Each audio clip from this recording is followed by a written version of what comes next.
namaku Ji, dan ini suaraku pas hari pertama T-shirt. Dan ini suaraku setelah udah berapa ya? 1 tahun lebih sejak pertama kali aku VTM. So, ya di konten kali ini aku mau ngebahasnya di YouTube. Kenapa? Karena TikTok agak sensitif banget. Jadi aku sering banget kena yang namanya pembatasan, kena yang namanya peringatan gitu. Akunnya mungkin kalau akun aku terlalu lama dapat peringatan kayak gitu, pembatasan, kemungkinan besar akun aku bakal di blok. Aku bakal beralih di YouTube guys. So yeah, this me Isaac, dan ini channel YouTube aku. Mungkin sebenarnya kalau kalian yang udah subscribe aku dari lama ya udah nggak kaget lagi dengan channel ini. Dan ini channel yang udah aku bangun dari awal sama pasangan aku sebelumnya. Sekarang udah jadi temennya guys, tapi nggak tahu nanti kedepannya ya. Oke, back to topic. Kali ini aku bakal ngebahas tentang kenapa aku transition, kenapa aku transisi jadi cowok, yang mana itu cukup tabu ya di Indonesia. Ini adalah muka aku pas kecil, pas masih sekitar 6 tahun, masih unyu-unyu, masih belum tahu apa itu transisi, masih belum tahu kalau ada yang namanya gender dysphoria, ada yang namanya body dysphoria. Jadi alasan aku transisi, aku memang memiliki body dysphoria. Apa itu body dysphoria? Jadi aku sangat-sangat tidak percaya diri, bukan sekedar insecure doang, bener-bener merasa benci, malah benci sama tubuh aku yang dulu. Like dulu aku nggak kayak gini guys. Aku nggak suka banget dengan dada yang gede, pinggul yang gede, tangan yang mulus, muka yang cantik banget. Sewajarnya cewek aku tuh nggak suka guys, benci. Tiap kali aku ngaca, aku selalu berpikiran, inikah hidup gitu. Nah, aku harus menerima badan ini sampai aku mati. Aku nggak bebas. Aku merasa kayak ada di satu tempat yang dimana aku nggak mau, aku harus ngikutin. Apakah aku bakal bahagia sampai aku nanti meninggal? Apalagi ada di satu momen mana mungkin ini nggak relate untuk kalian yang cisgender, mungkin ini nggak relate untuk kalian yang suka-suka aja dengan badan kayak gitu, tapi aku enggak guys. Ketika ada di satu momen aku melihat foto aku yang cantik banget, aku sudah berusaha untuk berpenampilan seboys mungkin, selaki mungkin, tapi dengan badanku dan suara aku yang kalian bisa lihat di video pertama, cempreng banget, cempreng cewek banget. Aku nggak suka, benci. Aku nggak bisa terus-menerus seperti itu. Sebelum ada di posisi itu, aku tuh udah merasa kayak seneng kalau semisal dada aku kecil. Makanya aku selalu pakai binder, selalu pakai korset. Aku nggak pede dengan dada aku yang gede gitu guys. Apalagi ketika aku lagi nonton YouTube, aku nemuin YouTuber ini namanya Chalamen, dan dia yang sangat-sangat memotivasi aku untuk terapi hormon. Aku melihat bagaimana dia transformasi, aku melihat bagaimana dia dari yang awalnya cewek jadi benar-benar maskulin. Itu bentuk badan yang aku mau, dan aku sangat-sangat relate ketika dia merasa lepas dari jeratan, lepas dari badan yang dia nggak pengen kayak gitu. Dia nggak pengen memiliki badan itu, dia menjadi apa yang dia mau, dan dia bahagia akan hal itu. Dan itu tuh motivasi aku untuk lebih berani mengambil keputusan. Walau sebenarnya aku nonton video itu tuh di tahun 2016. So ya, dari 2016 sampai 2021 aku research, aku konsul online, aku research, karena dulu tuh di Indonesia jarang, hampir nggak ada yang open konsultasi untuk FTM, open konsultasi untuk HRT kayak gitu, nggak ada guys di Indonesia. Dan ternyata adanya di luar negeri. So ya aku tontonin tuh dokumentasi dari mulai dosisnya, dari mulai seberapa lama jangka suntiknya. Ternyata di dosis tertentu memang ada jangka waktu tertentu juga. Itu semua juga dicantumkan di YouTube-nya si Chalamen ini. Proses transisinya dia dari 1 minggu awal, dari 1 bulan awal, dia selalu mendokumentasikan, dan dia juga mengatakan dengan sejelas-jelasnya kayak bulan ke-1 suaranya belum signifikan, tapi dari nafsu makan itu bertambah drastis, meningkat dengan sangat tajam. Terus juga bottom growth, atau bisa dibilang klitoris ya, klitoris untuk cewek itu mulai tumbuh, dan itu yang membuat dia lebih nafsu secara seksual. Betul, hormon testosteron yang membentuk itu semua. Dan setelah dia transisi, aku melihat bagaimana dia senang dengan keadaan tubuh dia saat pertama kali dia buka baju topless atau bisa dibilang telanjang dada, itu suatu goal, suatu impian yang aku tuh pengen kayak gitu. Gak merasa kalau itu tuh melanggar aturan. Itu yang bikin aku yakin aku terapi hormon. Sebenarnya banyak banget ketakutan, takut dibenci, takut diasingkan, takut mendapat kekerasan secara verbal maupun fisik. Tapi semakin aku takut, makin aku merasa kalau aku ya berarti aku masih memikirkan omongan orang. Berarti aku masih memikirkan untuk patuh pada tanggapan orang lain. Ya kalau kayak gitu kenapa nggak dari dulu aku berpenampilan feminim? Kenapa nanggung banget? Aku nggak peduli lagi sama omongan orang. Aku nggak peduli lagi bagaimana reaksi orang lain terhadap aku. Aku nggak peduli lagi dengan teman-teman yang mungkin awalnya baik sama aku, pelan-pelan menjauhi aku. Nggak peduli sama hal itu guys sekarang.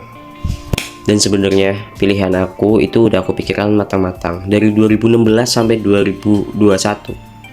Perlu waktu 6 tahun untuk aku yakin sama keputusan aku.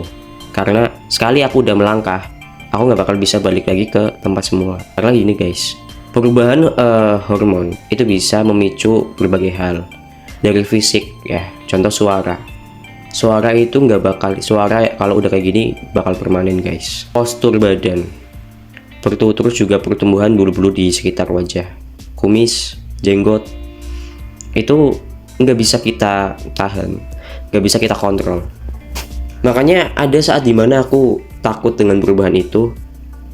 Makanya aku memutuskan untuk berhenti di tahun 2023 pertengahan sampai di 2026 awal. Alasan kenapa berhenti adalah keberanianku menciut guys. Keberanianku menciut. Aku pikir aku bakal kuat menghadapi semuanya, tapi ternyata ada fase dimana aku menciut keberanianku. Tapi kalau aku terus menerus memikirkan omongan orang, yang mana itu nggak ada untungnya buat aku. Buat apa?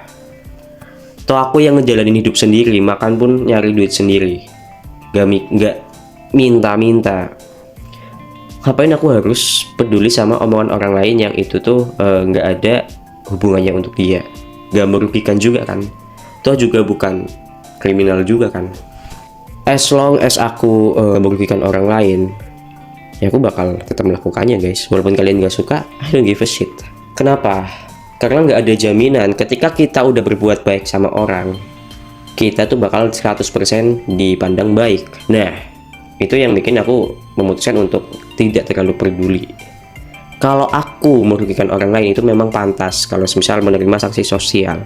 Tapi kalau aku sendiri tidak merugikan, tidak mengganggu terkena keluarga, terus kenapa aku harus peduli sama omongan orang? Tuh. Jadi aku jadi diriku sendiri. Dan ada momen dimana ketika aku udah berubah, malah aku lebih bahagia. Kenapa? Kita bisa tahu ya, aku bisa tahu orang-orang mana yang memang teman aku, orang-orang mana yang memang menerima aku baik sebelum berubah maupun setelah berubah. Nah, malah aku jadi lebih bisa menyaring orang-orang mana yang memang pantas untuk berteman sama aku. Kadang kita tuh terlalu takut sama pemikiran kita sendiri. Kita terlalu takut pada hal yang kemungkinan tidak akan terjadi, tapi itu kita udah terlalu memikirkannya gitu. Nanti gimana ya? Buktinya ketika udah berjalan, malah aku lebih nyaman. Kenapa? Aku bisa dapet teman-teman yang memang menerima aku apa adanya. Kedua, aku nggak perlu ngebohongin semua orang gitu loh. Gitu. Dan ada satu momen dimana ketika suaraku udah berubah, aku main keluar nongkrong, terus aku dipanggil mas. Itu bahagianya minta ampun. Seakan-akan aku kayak orang yang paling bahagia di dunia. Di poin itu aku jadi yakin ini yang aku mau. Ketika aku harus pakai pakaian dulu ya, ketika belum transisi, aku seringnya tuh keluar pakai outer, entah jaket, kemeja, hoodie. Jarang atau nggak pernah ya aku main keluar cuma pakai kaos doang. Karena apa? Aku nggak pede sama bentuk badanku ketika cuma pakai kaos doang. Aku nggak pede kalau pinggulku terlihat lebih gede ketimbang bahuku. Ya, normalnya bentuk badan cewek kayak gimana sih? Ya gitu kan. Dan sekarang aku bahagia banget karena aku nggak perlu menutup-nutupi pakai hoodie, pakai jaket. Ya nggak perlu. Tinggal main pakai apa? Pakai kaos, pakai celana pendek. Karena bahkan di kakiku tuh udah tumbuh bulu kaki layaknya cowok. Jadi kalau aku cuma pakai kaos, lengan pendek ya, terus pakai celana pendek juga, itu tuh aku nyaman banget gitu loh. Tidak terbelenggu dengan pendapat orang lain ngeliat aku kayak gimana. Ini yang aku mau gitu. Jadi kenapa aku berani? Ya, aku bahagia. Aku melakukan ini atas dasar aku pengen bahagia. Tapi kalau misal kalian ngomong bahagia hanya sementara, di dunia hanya sementara, betul. Karena di dunia hanya sementara. Aku pengen merasakan bahagia walaupun cuma sekali. Berbicara soal agama itu bukan ranahku, guys. Aku tahu ini tuh sangat salah, betul. Makanya aku tidak akan pernah untuk mencampur adukan ini dengan agama. So, kalau kalian mau mengingatkan itu terima kasih banget. Tapi ya, kewajibannya seorang muslim kan memang harus mengingatkan, betul. Tapi balik lagi, mengingatkan bukan memaksa. Jadi ya sarannya bagus, bakal aku terima. Tapi mohon maaf banget, tidak bisa aku lakukan saran-saran seperti itu. Gini guys, kalau kalian yang mau transisi itu ada beberapa hormon testosteron. Kenapa sih hormon testosteron beda-beda mereknya, beda-beda jenisnya? Yaitu juga mereka memiliki kandungan yang beda-beda juga untuk tubuh kita. Itulah kenapa disarankan untuk konsul. Kenapa? Bayangkan kalau kamu kadar testosteron dalam tubuh kamu tuh udah gede, kamu terapi hormon dengan produk yang kadar testosteronnya juga gede, itu kan jatuhnya terlalu over. Takutnya badan kamu nggak stabil. Itulah kenapa kita perlu konsultasi sebenarnya untuk memilih kadar testosteron yang masuk ke dalam tubuh kita, untuk biar nanti ketika transisi itu perubahannya lebih stabil. Emang perubahannya apa aja sih, Kak? Nah, pertama, karena memang base-nya hormon testosteron yang untuk terapi itu oil base, jadi ngaruh ke muka. Jadi kalau kamu jerawatan ketika kamu terapi hormon itu sangat-sangat wajar, guys. Memang seperti itu, ibaratnya kayak puber kedua, bener-bener pubertas kedua yang ada jerawatnya. Standar banget kalau misal kalian FTM terus kalian tuh muncul jerawat, yang awalnya nggak muncul jerawat jadi muncul jerawat, itu wajar banget. Terapi hormon seperti itu bisa kalian lakukan secara mandiri dengan catatan harus konsultasi dulu. Terus suntik sendiri, Kak, betul, suntik sendiri. Itu ada di beberapa bagian kalau mau suntik sendiri. Ada di perut sama di paha. Sebenarnya kalau posisi suntik tuh ada 4. Di lengan, di perut, di pantat sama di paha. Dan karena aku mandiri, aku milih di paha karena lebih gampang gitu. Dan semuanya harus steril ya, guys. Makanya ketika kalian suntik utamakan kalian tangannya bersih, ya kan, cuci tangan, terus pakai swab alkohol untuk di area yang mau disuntiknya. Begitu. Paling gitu dulu untuk konten kali ini, first konten lagi. Kenapa bikin konten di YouTube? Soalnya di TikTok tuh aku udah 3 kali dapat pelanggaran dan videonya dihapus. Gitu, guys.